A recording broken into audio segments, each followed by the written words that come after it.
Noonan, Here. Franz, and Dalcio. Yeah. Franz is here, sorry. Franz is here.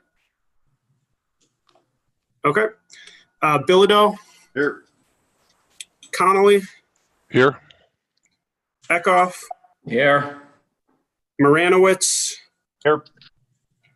Renahan, She's muted. Shar, Here. Tetmeyer, Here. Teams, Here. Tillman. Here. We have a quorum. Okay, thank you.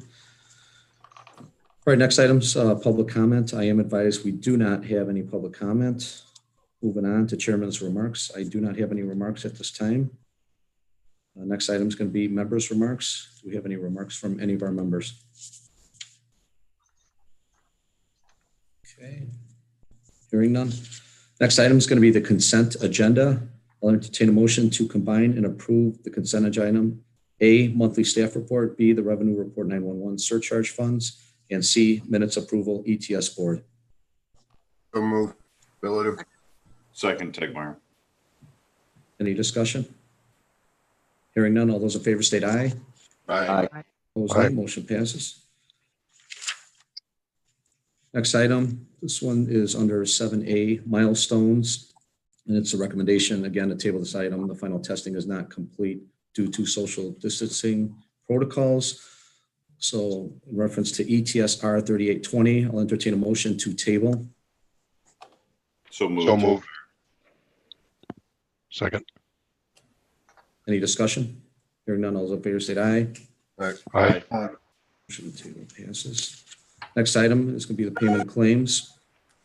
I'll entertain a motion to approve under payment of claims 19, 20, 38, payment of claims for June 8th, 2020 for FY20, total for 4,000-5820, equalization $1,811,608.13. So moved by Tillman. Second by Any discussion? Hearing none, all those in favor state aye. Aye. Aye. Opposed, nay. Motion passes. Change orders. I'll entertain a motion to approve ETS CO 16-20, a resolution approving change order number 3 to AT&T Inc., PO 918146 /3358-1, to extend the expiration date of the DUCOM POTS lines and encumber funds for the additional year of service. Total amount $13,000. So move, Teams. Second. Any discussion? Hearing none, all those in favor state aye. Aye. Opposed, nay. Motion passes. Next item is going to be, I'll entertain a motion to approve ETS CO 17-20, a resolution approving change order number 5 to DUCOM PO 950850 /1071-1 to encumber additional funds per IGA amendment ETS-R-0352-20. Total amount of change order, $1,000. New contract amount, $1,263,459.35. So moved. Conley. Second. Any discussion? Hearing none, all those in favor state aye. Aye. Aye. Opposed, nay. Motion passes. I'll entertain a motion to approve ETS CO 18-20, resolution approving change order number 6 to Motorola Solutions, Inc., PO 917132 /2757-1 for the procurement of CAMA licensing and installation of ACDC and DUCOM and NICE recording and the Sheriff's PSAP. Total amount, $170,058.18. So moved, Tegmeyer. Second, Teams. Any discussion? Just a quick question, Mr. Chairman. Yes, sir. Linda, will this give us any additional recording channel capability, or is this just redundant on the channels we already record? It's additional. It's really, we set up at the positions, this will record at the trunk levels. So it gives us a little bit extra added. So if a line engages at the trunk level, we'll be able to catch those first few seconds as opposed to the position where it's being answered.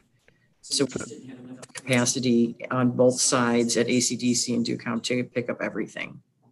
Understand, you're talking about the 911 call side. I was actually thinking about more of the radio side, is to do anything for us on that side, or just the call side? This is on the calls. Thank you. Okay. Any further discussion? Hearing none, all those in favor state aye. Aye. Aye. Opposed, nay. Motion passes. I'll entertain a motion to approve ETS CO 19-20, resolution approving change order number 3 to Purvis System Incorporated, PO 918126/3187-1 for a revision to the fire station alerting optional equipment for participating agencies, decrease of $5,300, revised total amount $499,468, new contract amount $4,141,944.80, also to include the updated milestone schedule. So moved. Second. Any discussion? Hearing none, all those in favor state aye. Aye. Opposed, nay. Motion passes. Next item is going to be 7D, purchase resolutions. I'll entertain a motion to approve ETSR 41-20, awarding resolution to CDW Government LLC PO 920126 for equipment to increase the switch stacks from 2 to 4 to increase redundancy per National IPA Technology Solutions. Total amount $57,602.73. Mr. Chairman, for the record, I'll be recusing, abstaining from this vote. Okay. So moved. Dalsil will be recusing. Second by Tillman. Okay. Any discussion? Hearing none, all those in favor state aye. Aye. Aye. Opposed, nay. Motion passes. Next item under resolutions, ETSR 40-20. We're going to pull this item. Okay. Next item is going to be, I'll entertain a motion to approve ETSR 42-20, a resolution to adopt the agreement between the Emergency Telephone System Board of DuPage County and the County of DuPage to provide reimbursement to DuPage ETSB with Federal CARES Act funds. So moved. Second. Third. Any discussion? Hearing none, all those in favor state aye. Aye. Opposed, nay. Motion passes. Next item is going to be the DuPage ETSB 911 system design. Linda? Good morning. You guys are easy this morning. Moving right along. So the board members had requested a shorter summary of the 90-page overview of everything that occurred. So that was sent to the board last week. And with your board packet, I don't know if there's any questions from that summary. I guess I'll stop there and see if there's any questions. Linda, just on the budget items, which are not huge, but a quick math, it's maybe 100,000 or more. This is already baked into the budget. Is that correct? Kind of. Sort of. Well, it depends on whether you vote yes. So for your budget projections for next year, yes. Anything this year, you're seeing in your budget paper, on your purchase paperwork saying, sufficient funds. So we're either taking it from contingencies or there's enough room in a line item to support that cost. Very good. Thanks. Mark, for answer the question. If I could suggest, Linda, could you just give a little high-level overview of the executive summary? I think it's good for this group to understand exactly, the key components of your assessment, your team's assessment, and what steps are needed to ensure these issues are minimized. I know there's going to be issues from time to time, but how are we going to try to minimize those? Sure. I think what you're seeing through this, and frankly, Matt Toyce did a really nice job of shortening this into what you got last week. So I should give credit where credit's due. I think he can do this in his sleep. But so basically what you're seeing, in speaking with another board member about this, I said, in reality, had we not had the failures, we should have been starting this process anyway, because what you've purchased you purchased in 2016. So it's 4 years old, and we should really just be looking at what the next steps are and care and feeding and going forward. It just, unfortunately, we had several events jump in front of that. So we look at this as a continuing guideline or structure for how we move forward with these systems. And, you know, in terms of what the directors, the PSEP directors are looking at in terms of performance and what they need. And then the tech committee on how we get there and looking at those recommendations for purchase or system refresh or design or changes. So overview wise, I think you're going to be, I think you would all agree, and I'll just look at nodding of heads, that the shorter summary is kind of more to your liking unless you want some additional background. But I think you're going to be seeing this as a continuing document for the major systems of the organizational structure.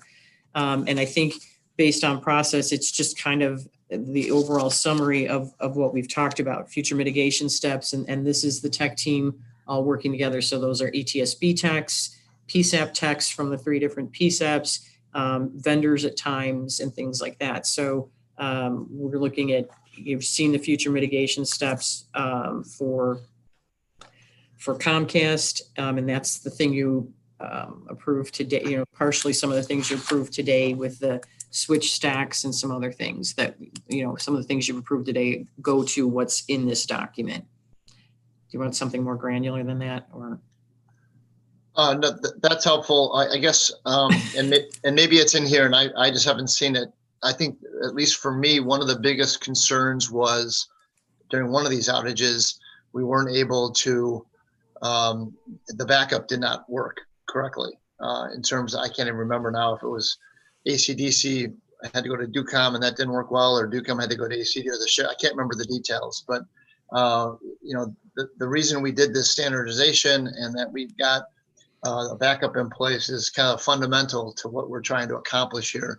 Do you have a sense of what happened in that case and how that is going to be minimized in the future?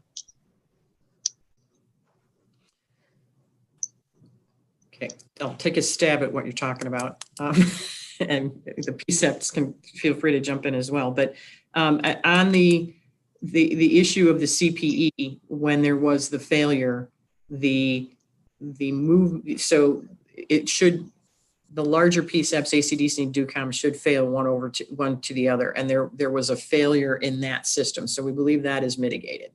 The second piece is if we were to have a total failure, it should roll to our backups outside of the system. And so that part, we're working with AT&T, our CLEC, on the best way to accomplish that. I think that covers it. I don't know if Member Tegmeyer or teams want to jump in on that. I think you kind of summed it up. So if that's, Mark, what you're referring to was the 911 system that failed, the phone calls. Yeah, that was back in January, I want to say, right? Right. So then is that on this list somewhere of making sure that we're following up so that if we've got an overall failure like this, we are able to not be down and out for a period of time? Is that something we need to budget for example? I think we worked through it with AT&T. Am I correct in, Brian, we've got a follow-up phone call that we need to have, but I think there's more work to be done. There was immediate changes made by AT&T after the occurrence, as far as it relates to your question, Mark, about backup. But we still need to flow through that. I know we're trying to update our policies to reflect the new process, because, you know, ultimately what we've learned is how we back each other up has got to change, and we've got to back up outside of the system just in case you have a system failure. But so there's multiple levels here. There was a meeting. There probably still needs to be, I think, another meeting to get it all ironed out, but the changes were made. And I think, Mark, you're right. This was probably the most notable failure that this report addresses. But again, this failure was at a human level, at a technician vendor that was making the work. So, I mean, that shouldn't ever happen again, but that's still a human error issue. I think also, so this starts on page 2 of that memo where it says AT&T CPE. If you go to the 3rd page where it talks about mitigation and steps in progress. So the $85,000 change you approved in February was some of that work, and there's still a few things that need to be completed, and some of that was delayed because the PSAPs, because of COVID, so we restricted access, and also not only on the PSAP side, but there were vendors who were only responding to emergencies based on the initial pandemic outbreak. So we're looking forward to that kind of ramping back up as things normalize. I'll do that in air quotes for you. So is that Linda, I That's don't helpful. know. What was the 85? I know we approved it, but what was that for? The dollar amount you just referred to, what was the? So this is based on the call flow changes. So on our internal memo 38, I'd have to pull that up to see exactly what that takes care of, but it goes to some of the updating. Hold on a second. Give me a moment. While you're finding that, I guess my final comment would just be, let's ensure that you keep the board informed on how we're proceeding with that, since that's a key component of what we're trying to oversee and are responsible for. So something to maybe include in your monthly reports. Do you want to, well, so yeah, you do get some of that in your monthly report, and then we'll be continuing to use this document as well, the shorter version. That's fine. So this is the Vesta upgrades to support the new features as well that you were interested in, Brian. Okay.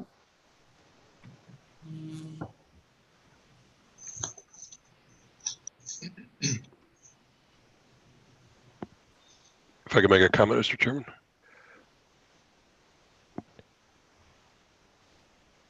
So Linda, I thank you.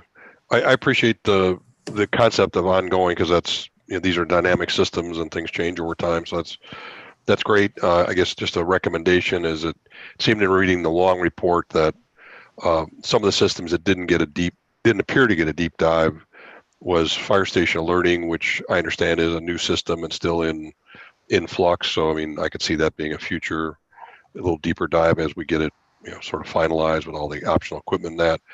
And then one of the systems that was an early on problem, which seems to have stabilized some, is Starcom. And again, as we look at what our future plans are with radios and Starcom, it seems like that would be timely as we go forward. So I'm very supportive of the effort. I think it's a good effort. It's a good start. But I think we have to view it as a ongoing and dynamic process, and leave it to staff figure out the right way to do it. But if there was a system a month or 3 systems per quarter or whatever it is to get reported on and get reviewed on some schedule, I think that would be helpful to make sure we're catching all the major systems as we go through some cycle, whether it's a year or whatever time frame you deem appropriate. But in general, I very much support the work you've done, and the tech focus group did a lot of hard work to get us this far. Thank you. Okay. Any other discussion? Next item is going to be the DuPage Justice Information System project. I don't have anything. Dave is present, so we can, if you have any specific questions on that side. I don't have anything other than what's beyond the report, but I do have a question. And in looking at all the documentation, I now understand why Member Conley was asking what our direct link is. Would you prefer that all of the RSA documentation just be sent to you separately instead of part of the monthly report? It gets a little cluttering, I think, and so there's that piece. Other than that, most of the things we've reported through the system design and executive summary, other than, as I said, Dave's available. This is Member Tillman. my opinion is I'm okay with it on the monthly reports. I mean, we've had this whole project on the monthly reports, so a summary that continues to be added to the monthly executive summary report is fine by me. But I think if anything major comes up that you think the board needs to be aware of, then a separate memorandum go out to the board, just with an update, critical update or the like. I was thinking we would leave Mike Galvin and Dave Jordan's report on, but send you the RSA separately, but we can continue. That's just my opinion. I don't know what the rest of the board feels like. Mr. Chairman, could I ask for just maybe a brief update from Dave on where we are with this? Not sure when the next RMS meeting is, but it might be good just to kind of hear how things are going. There was a host of challenges that Dave was facing, and it sounds like we've made some good progress. Yeah, I can give an update. We've gone through our project closeout process with Mike Galvin and ETSB. We've resolved that most of that stuff. Most of that stuff will be. I'll be giving a bigger update next week. On the 16th is our next PRMS Oversight Committee meeting. Just to kind of give you a little bit of a preview on that. Our RMS, our user focus group, and our command focus group have identified a list of issues that Hexagon has really come to the table and resolved. Most all of the issues, the outstanding issues, will be resolved in our releases. We're trying to schedule a release currently, trying to hopefully get that pushed out later this week. Our next release will be technically it's a Q2 release, so it'll be in a couple of months. We are working with the RSA with the stay-at-home order. Hexagon's come to the table and provided additional support. They've brought on a local resource here to help us get through resolve some of these issues. So overall, we're making a lot of progress, and Hexagon's come to the table to support us and help us get these things figured out.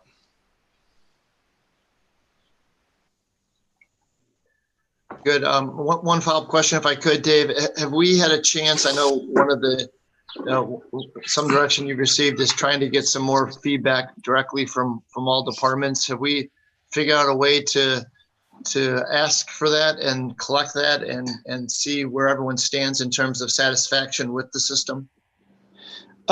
Yes, we through ETSB and through State's Attorney Bob Berlin, a survey has been sent out to the agencies. We should have the results of that survey to present to the Oversight Committee next week. Great.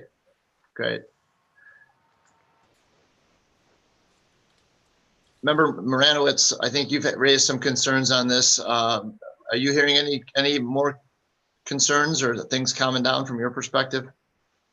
Yeah, with everything going on, calls for services are down. So our records department, as a matter of fact, during this Zoom, their survey just came out that they're pushing out now. So you should get more feedback, and we should know from a county perspective in a little bit. Good. Thank you.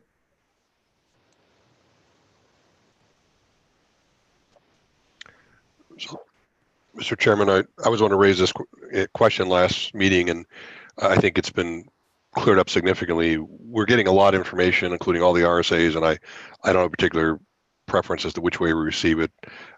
Anyway is fine. I would just want to be clear on what the board's responsibility was related to this system, and I think Member Franz made it pretty clear that the PRMS and Dave as their lead manager for the system are sort of monitoring it, and if we need to do something, somebody will make those kind of recommendations. That's the way I understand it. There's a whole lot of issues around this system that if this was kind of our, meaning ETSB solely system, I think we'd be jumping all over that. But I think it's pretty clear now who's got the responsibility, and that we'll be informed if we need to assist it. So if I've got it right, that just please let me know. That's the way I understand it as of today.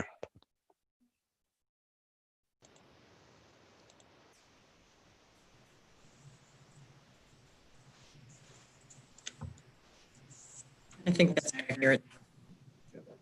Linda, do we know the time frame for this survey? Is there a deadline for this, or?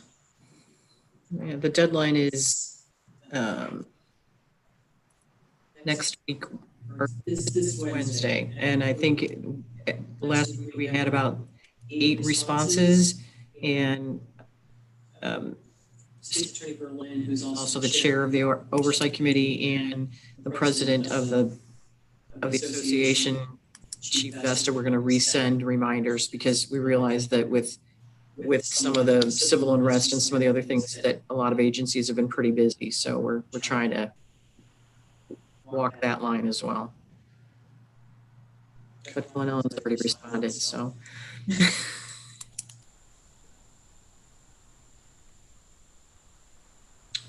Okay, anything else under DUGIS system project?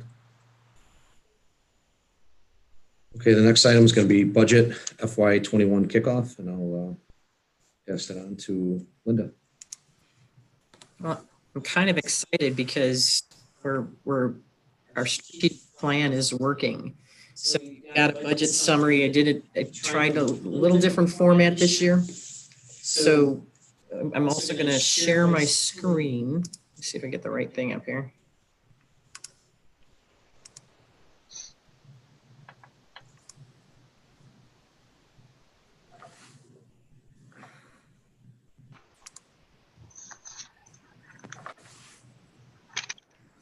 Is it working? Yep. All right. So quickly, I think what we're seeing here is that you're. Can you on your phone? You have to mute on your phone. On your phone, not the computer. I'm not on the phone. Sure, I think so. Give me 1 second. We'll see if we can get rid of the echo for you. All right. There we go. Is that better? Okay. So this is your budget, and we're going to deal right now with just the operating budget because, as I indicated in the memo later on, we're going to present the capital projects for your consideration, and as was alluded to earlier, that includes a big question on radio and a few other larger projects. So in just looking at operating, I think the strategic plan is working, and as we get down into these new this new format of the 3 PSAPs, we're seeing the reductions we were hoping for. So particularly in contractual, that demonstrates the difference in some of our costs there, which I think is really good news because as I also said, what that means is, you know, we're taking in more money than we're sending out. Capital projects aside, and as we plan for those and make some adjustments, we'll be in good shape. So really, the operating costs are contractual, and that means all of that cost is supporting the PSAPs and the major 911 systems. So commodities are just some of those other small things. There's a little bit of a reduction there, and our basic personnel costs. That personnel cost is the county is not recommending a cost of living. So as I said in the memo, that is not built into it. There will be a separate memo for the board to consider on that in terms of our financial position and just some of the basic strategy there. Commodities, you know, there were a couple of line items in commodities that we've been just kind of letting float, and based on history, I'm comfortable reducing them by 50%. None of them are significantly large line items, but every reduction I think is helpful. And then when we're looking at revenue, you know, year to date so far, we've only received the January payment, but our overall, what our actual is for the last couple of years in terms of 18 and 19 total collection have been pretty good. So I feel I'm going to estimate them at 14 million. And as we talked about with the surcharge being extended, it has not been signed by the governor yet, but being extended to December of 2021, that gives us an opportunity to see what the state network costs are going to be and how that impacts this surcharge. So we're doing pretty well. And we're also going to be recommending, based on the purchases that you approved today, that we kind of, the contract for CPE goes to 2023. So, and logger. So that means we don't necessarily have to look at replacing those right away. So we're doing replacing or upgrade. We've done a little bit of an upgrade based on that purchase you approved today. So that gives us some latitude as well.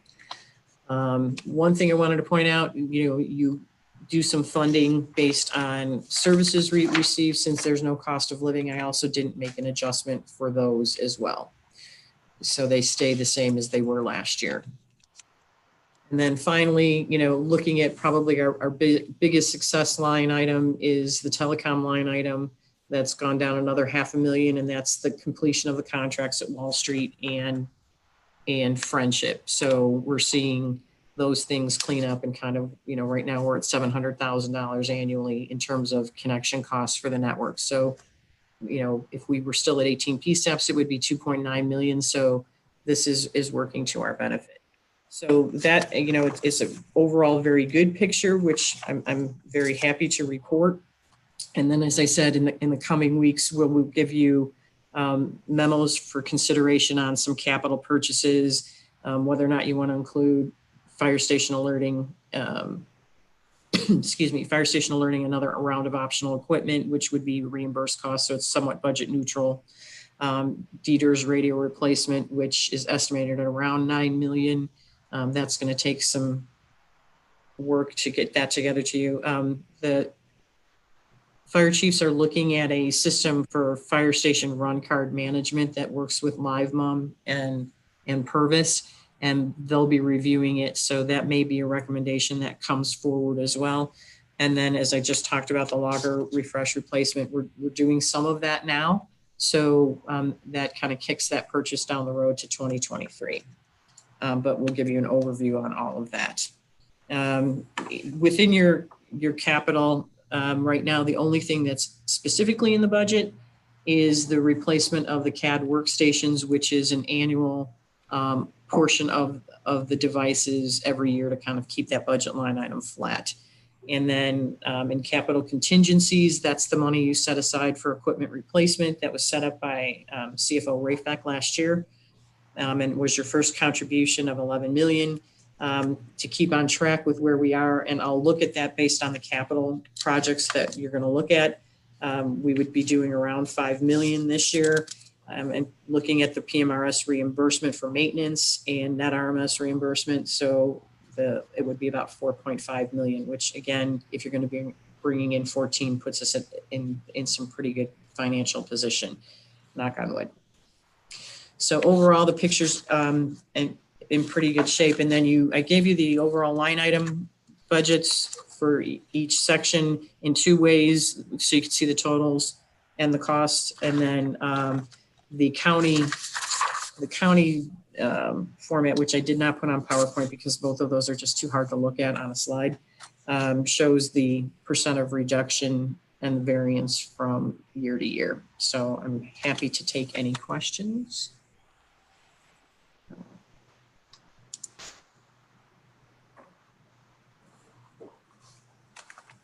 Linda, I've got a question. Besides where it says staff will present capital requests to the board, but when we talk about the radio replacement phase one, how do we determine what the users feel like they need? Like, I guess I'm just looking at it as is this something that I should be talking about at my chief's meetings as far as our people, do they feel like the radios, are we going to make it how are we going to get user input into whether radios can last longer or not? I guess that's my succinct question before I ramble. I think it's a lot of both, because we're looking at, we need to do some rounding out of mobiles and fire equipment, and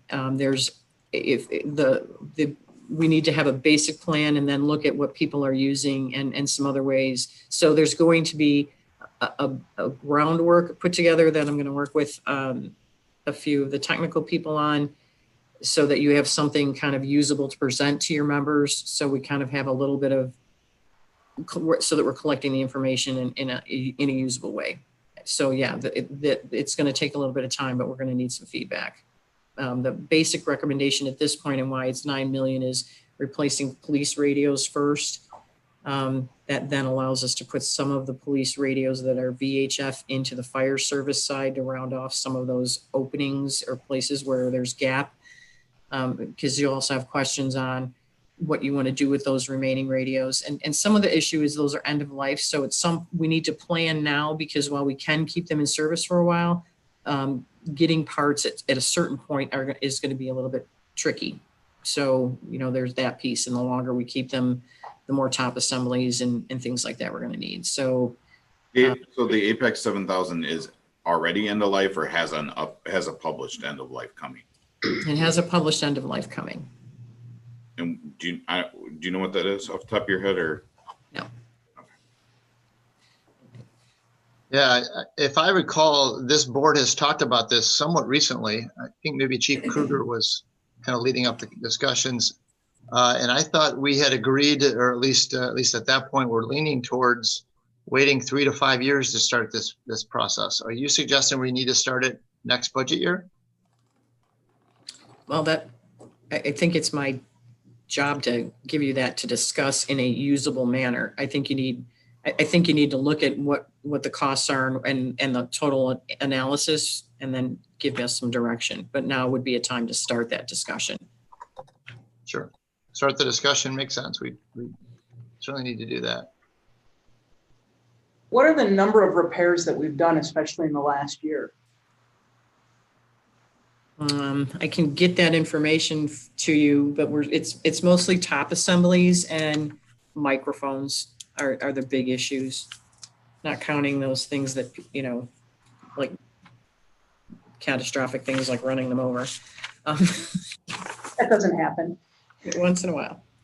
Fire's ahead of police in that number, but so I mean, most of the repairs are the top assemblies. The issue with the fire radios too is because they're hermetically sealed, because they're ruggedized. They have to go to the depot for those changes. The police radios can be worked on by our maintainer, so we can purchase those and do that in-house. And that's about a $400 value to a $5,000 to $6,000 radio. So it's a good return on investment. It's just going to be a matter of how long we can get those parts. Thank you.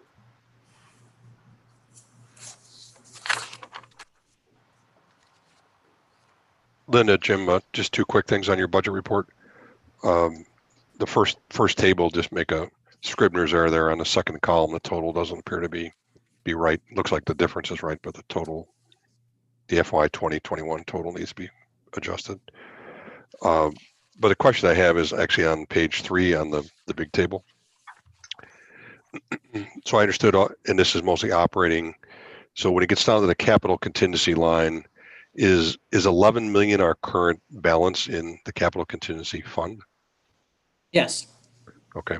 And then basically all you're doing is projecting, adding 5 million a year, assuming our revenue is 14 million and our operating is something close to what you projected, 8-9 million, something like that, right? Correct. Got it. So I mean, that's just the basics for now, and it's going to depend. Yeah, no, Goodbye. I understand it. It looks funny when you read it across. It looks like those are expenditures, but that's just a running total of what the balance would be in our capital contingency fund if we'd made no capital expenditures out of it, right? So if we spent 9 million on radios, it would come out of those numbers, correct? Yes. Okay, just want to make sure I understood the table. Thanks very much.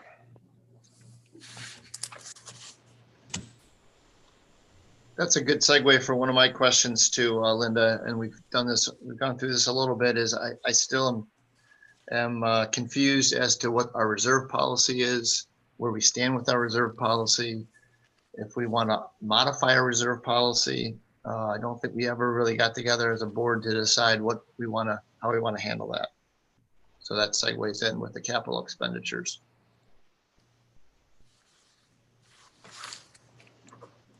Can we discuss that at the next meeting going into the budget? It seems like the right time to do it. And I don't, again, only having a few days to look at this,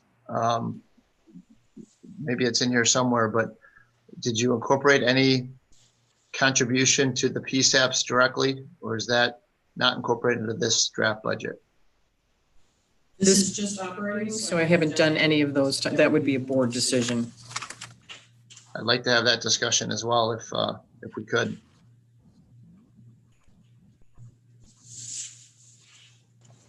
And again, just for those that might not remember, this has come up the last couple budget years, but I have long supported getting out of the incremental funding of copy machines, smaller items, training, those types of things, rather than do that on an individual basis as an ETSB. I think we're better suited to give a contribution directly to the 3 PSAPs and allow them to use that funding where they see fit.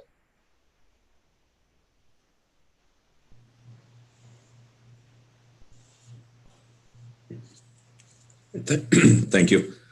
I just want to bring up one topic that was brought up several meetings ago, but has to do with staff at ETSB. And this question I present to the board members here, if we think the staff should do a personnel projection.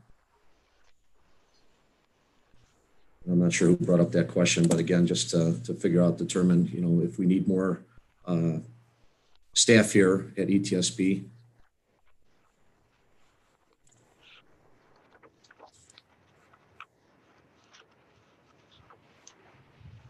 Do you guys feel like we need to examine that? This is Member Tillman. I would ask Linda Zerwin, I mean, does she feel the need to do that? She's running the operation, the staff rolls up to her. It's hard for the board members to make that determination, at least it is for me. You know, if she feels that additional staff is needed, then I think we need to explore it and have some sort of study done and present that study to the board and let the board contemplate that, and we can make a decision. Can I comment on the last piece as well? What Member Franz brought up about the funding of PSAPs, you know, having a allocation for some sort of money to be provided to the PSAPs. I mean, I'm open to exploring that, but I think it's hard to draw the line. Where does it stop? You know, copy machines, printers, you know, and then the money can be used wherever. You know, I think we have to be very, very careful there, because it gets out of our budget into another budget. That money has to be spent precisely according to the legislation. So I think it's hard to draw a line as to where you cover that money, what it's used for, what it's not used for, what kind of equipment can be purchased using that money. And I think you would almost have to maintain 2 budgets. We'd have to account for how that money's spent. So I'm certainly open to exploring it, but I think we're going to get down to splitting hairs as to how that money's spent and what the limitations are, when it can be spent, when it can't be spent, who's approving those funds. Each PSAP has a different governance model. So I think that starts with getting an opinion from the state's attorney. Can it be done based on the structure of this board, being that it's a county ETSB? Can it be done? And if it's done, I think we owe it to the PSAPs to look at it. But I think we're going to have our work cut out for us as to how that money can or cannot be spent. How much do you allocate per PSAP? And how do we account for how that money was spent?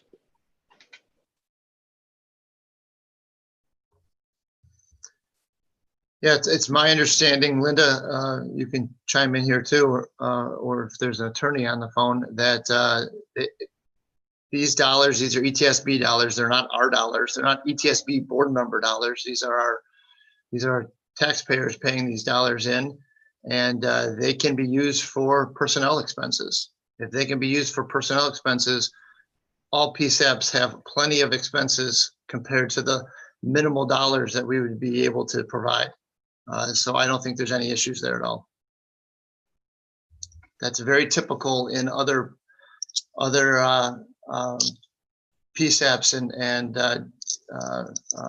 dispatch centers that they've been using them for personnel costs for decades. And I agree with you, Mark, on that point, except that most of those PSAPs are funded directly by an ETSB that only oversees that PSAPs and not multiple PSAPs. We're dealing with a county ETSB that's supporting 3 PSAPs, and all 3 PSAPs have a different governance model. So I don't think it's as simple as comparing them to other ETSBs that support one PSAP. Maybe some support more than one PSAP, but I am familiar with the model you're referring to. And in those instances, as far as I know, they're funding one PSAP.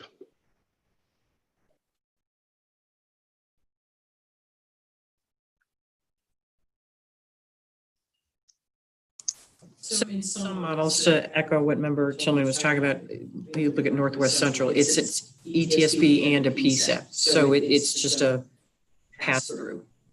And in this model, we're handling the equipment first. And in the memo, we talk about the fact that we're getting to the point where operating is getting to that usable number where we're collecting at 14 million and our annual operating is 7, then we're getting into that point, assuming we can fund all the things you want to, like $18 million in radios, that we can look at, and that's what I'm saying, the strategic plan is working because we're getting to what you want to look at.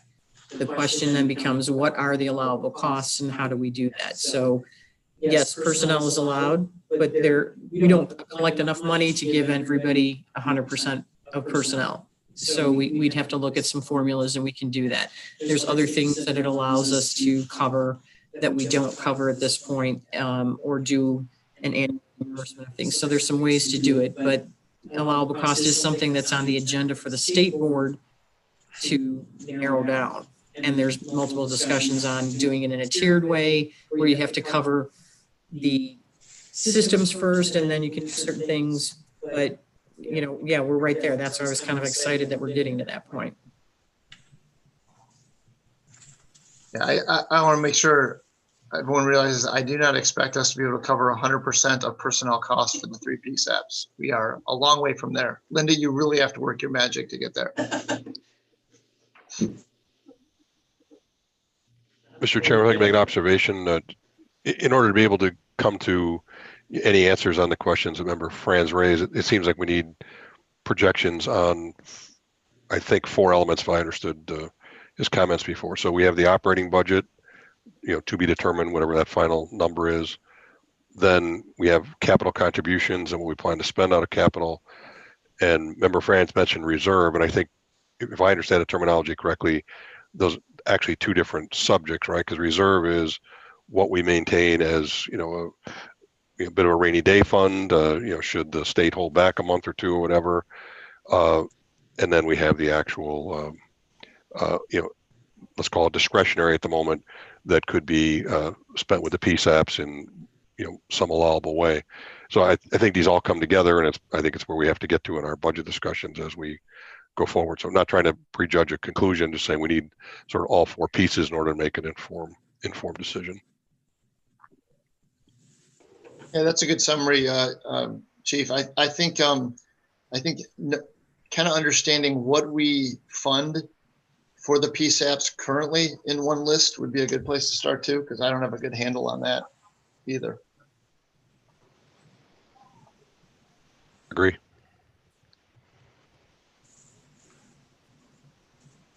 So this is member Tillman. The only other thing I'll add relative to the discussion of the discretionary expenses by the PSAP via the ETSB surcharge fund.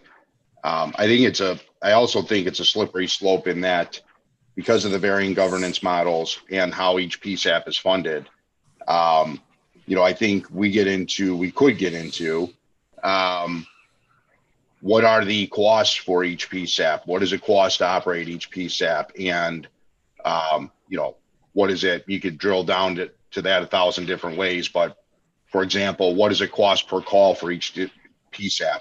And I think it could be interesting to see what do those costs look like and why is one higher than the other? You know, that's where I have a little bit of heartburn with funding the PSAPs. Again, I'm open to looking at it and discretionary spending by the PSAPs. But, you know, at that point, do we have a responsibility? Does this board have a responsibility to start looking at that? I mean, if that's what we're going to get into, is that something we need to look at to make sure that the money's being spent responsibly as it is taxpayers' money? But it's not this board's money, Mike. I mean, that's the agent members of those organizations. Well, it is this board's money in that this board has a responsibility to provide its PSAPs with call handling equipment, 911 dispatch services. So if there happens to be, we're in a position where money is, for lack of a better word, in a reserve fund, and discretionary spending could be spent by the PSAPs. I think there needs to be a level of accountability at this board's level if we're going to make that decision to determine the costs, the operating costs of those PSAPs.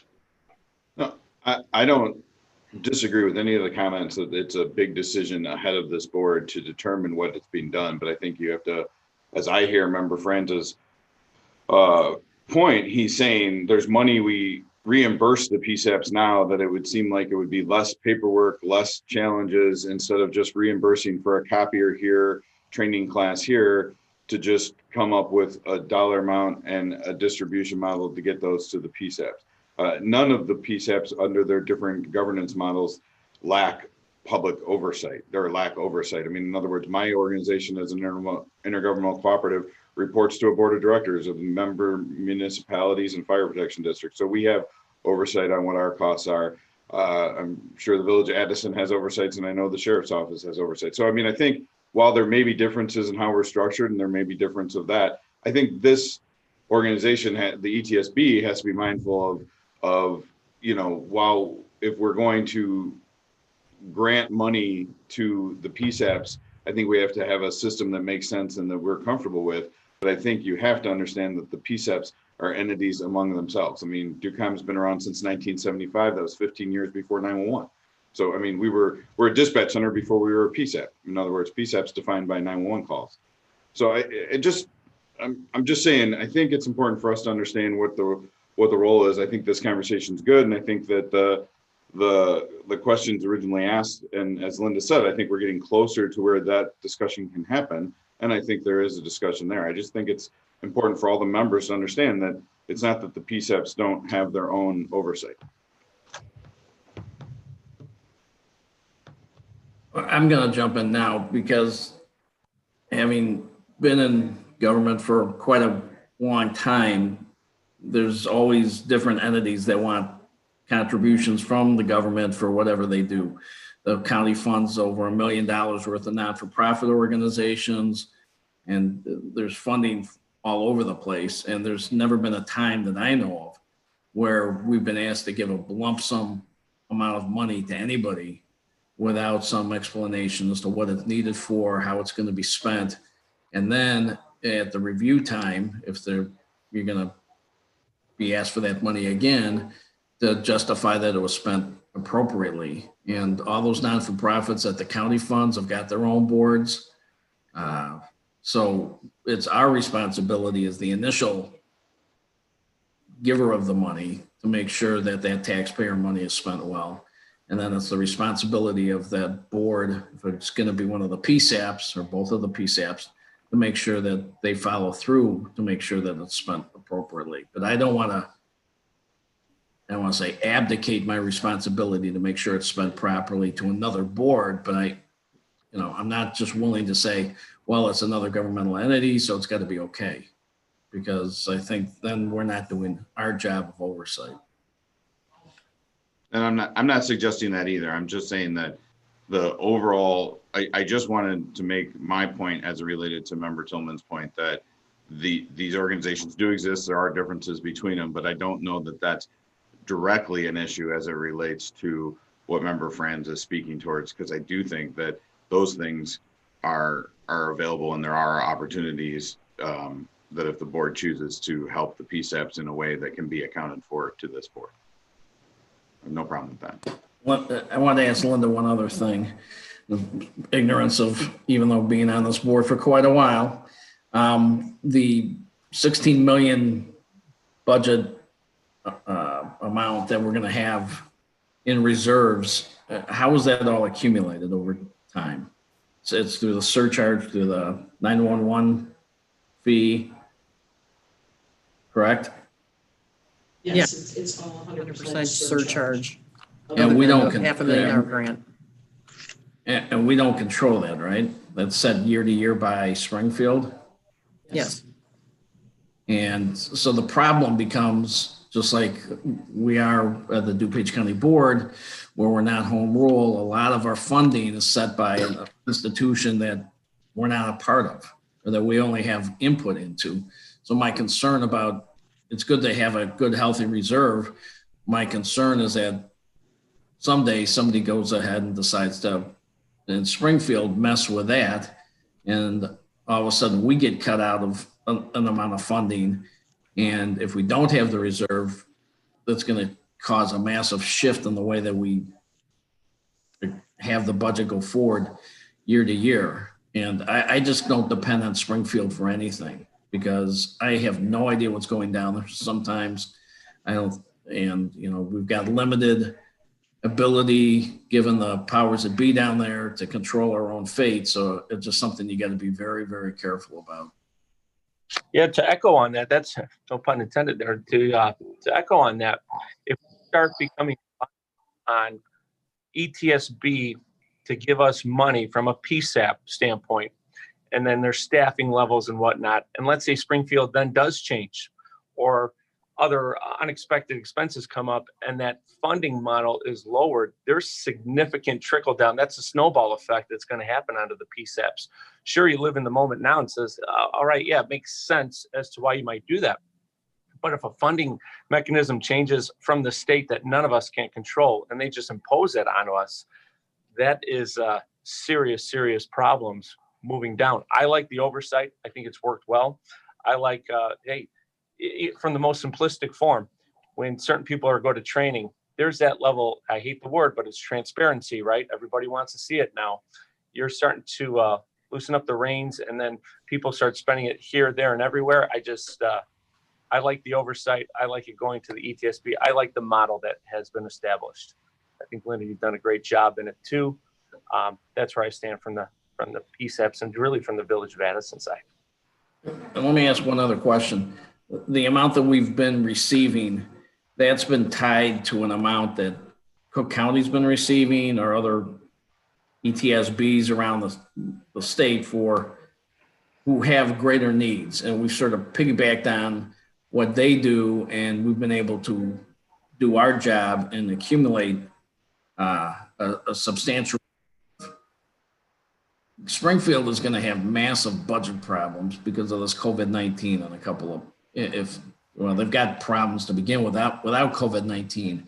One of my concerns is, do they have the ability to go in and sweep, which they always love to do, take other government's money, and they come in and take any of the 16 million or 10 million that we got now and say, well, we need that for something else. I mean, that's been a common ploy for years down in Springfield about taking local governmental money, whether it's sales tax revenue or whatever else. We used to get a certain, they were supposed to collect sales tax revenue, I think, from municipalities and the counties, and there was just supposed to be a pass-through. And then, they were going to get a percentage of it, and then they increased the percentage of it. So there's all kinds of games that get played. So if you think you got the 16 million, that's great, but you may wake up one day and not have it. So we sort of got to be prepared for that too. So it's $1.50 per device per month. That's everybody except the city of Chicago. So the biggest issue with the funding formula is twofold. What you just talked about with SWEEP and the statewide network, because we really don't know what those numbers are going to be. That's why an extension to December 2021 is good, because we should have those numbers, which means one of two things. We'll either have a viable argument to ask for an increase in that surcharge to make up the difference so we can stay where we're at, or we're going to see a lower distribution to the PSAPs or to the 911 system based on that cost. And so that's what the state board is looking at or waiting for. So those are some things that will impact our ability to continually provide some sort of stipend, for lack of a better word, or contribution to the PSAPs directly. That's, while we're reducing our operating costs, which is great, those are the things that are going to impact that long-term solution. Those are the only questions I don't have the answers to right now. If I could just follow up on a couple comments. Mr. Eckhoff, I agree that we have to be very conservative in our estimating, and that's why we need to have that discussion about reserve funds. We got to make sure we establish reserve funds that we're all comfortable with, and that's the first step. And we really need to have that discussion. And then in terms of what the ETSB is providing to the PSAPs now, I mean, we're doing it already. We provide funds to the PSAPs. It's just under the auspices of copy machines and training, and I know there's a host of other things, but those I fall back on. And I just think there's a more efficient way to do that where we don't lose transparency, that we still are accountable to the money. But this board should not be voting on a approval for a $300 training bill. That's a waste of our time. If we're talking about maybe having more staff at ETSB, which I am not a proponent of at all, but if we're talking about that, we have to be more efficient first. So let's keep the door open to all these discussions and start figuring out how we want to sustain this model of supporting 3 PSAPs. And I sort of agree with that. It's sort of like the difference between what Washington funds education, do they give money for certain projects, or do they just give the state a block grant and just give X number of dollars to the PSAP and figure it out? And right now, at least in my humble opinion, we got 2 great organizations that do very well, and I'm sure are very good with the taxpayer money. But even for a block grant, at some point you'd have some type of discussion about how the money's spent. Maybe not, as you said, on a month-by-month allocation period, but at an annual review or something like that. So certainly. In terms of this, I'm sorry, I spoke up. I'm the new guy, and you guys have a lot more knowledge in it. So when we were talking about, and I had spoken with our IT, Mike Sampe, and when I brought that up last time talking about, does ETSB need more staffing? I don't know. I don't know what they need, but I didn't know if there was an answer to that. If they had looked into it, if you had talked, maybe Linda, or if that question had come up internally saying, how do we fix it? Because remember, France brings up a good point. How do we move it? How do we fix it moving forward? No one can guarantee that technology isn't going to break. We know it's going to happen, but to help moving forward, how do we do it? From an Addison perspective, from a PSAP, a ACDC, IT doesn't want it, the responsibility. They'll help out, but we don't have the tech, something like a DUCOM has. So from a staffing perspective, is there an answer on that?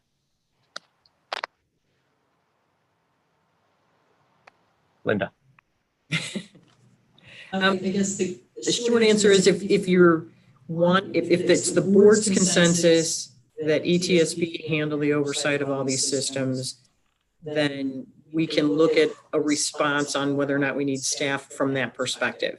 I would also suggest that we, in tandem, look at what we're doing today in terms of PSAPs and PSAP staff who are part of this equation at this point, at whatever level, and then kind of discuss that whole piece. That's probably the best way to do it.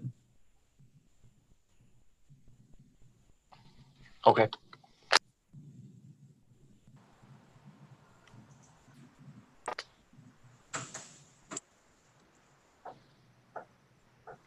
Does anybody else have any other comments?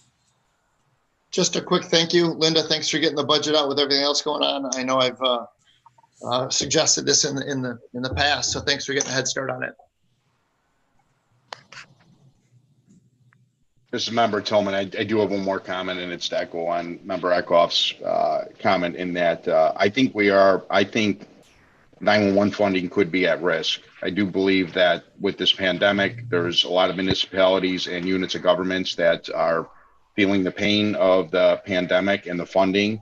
And although I don't think the funds have been swept for at least 2 years, maybe a little bit longer, but they have been in the past multiple times. The General Assembly's done it. I think what's different now is the way the money's dispersed to the ETSBs. Previously, the money was sent directly to the ETSBs, but with the new legislation that came into place about 2 or 3 years ago, all the money is now collected at the state level and then dispersed to the ETSBs. So to the extent that a sweep could happen, it's at the state level now and not at the local ETSB level. So how much could be swept is to be determined. But, that chunk of money, that big chunk of taxpayer money to fund PSAPs now lies at the state level and could be carved out from there.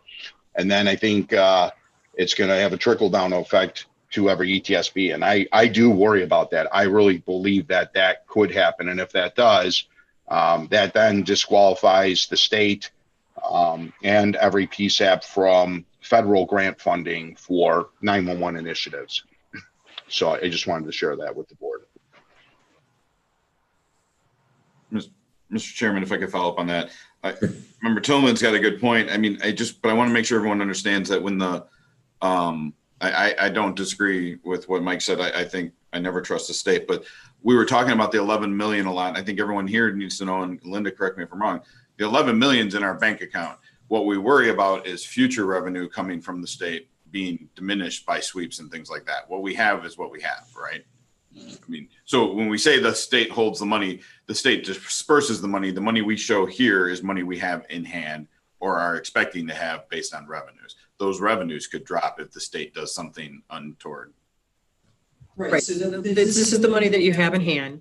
You have around $30 million in contractual obligations over the next 4 years. So the balance is to continue to replace your equipment on the schedule so that we don't have failures, as well as plan for those obligations. So that's what you're looking at. So yes, that is the money that we have, and based on what you decide to do with capital projects, that's what you're going to have in reserve.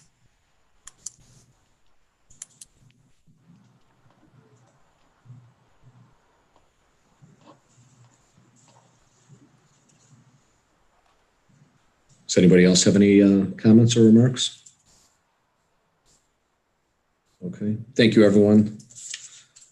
Next item is going to be old business. Do we have any old business? Member France? I do have a question. I'd like to revisit the discussion at the end of last meeting on the radio maintenance. I was under the understanding that the chiefs were supportive of this idea. I'm not exactly sure where it even started from, but I just don't think we gave it enough of a conversation. So I think the direction last time was for ETSB to provide an RFP. That's fine, but I'd like to maybe bring the RFP back when it's ready and have a little broader discussion on the pros and cons to going through that process. Thank you. Want to make any If comments? I could, I would second that. I know I'm the newest member here, but I'm still trying to wrap my brain around everything that's happening. But I'm just getting my feet on the ground with the DuPage Chiefs, who I'm here representing, and I know we would be interested in that as well. Thank you. Do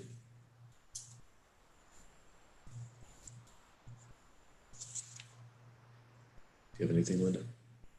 Okay. Anything else under old business? Chairman, member, Yes. Yes, Member Monahan. To Linda, when will we be getting the organizational structure on the PSAP we had requested last time? I know you've got a lot going on, but I think it would be very helpful to me at least.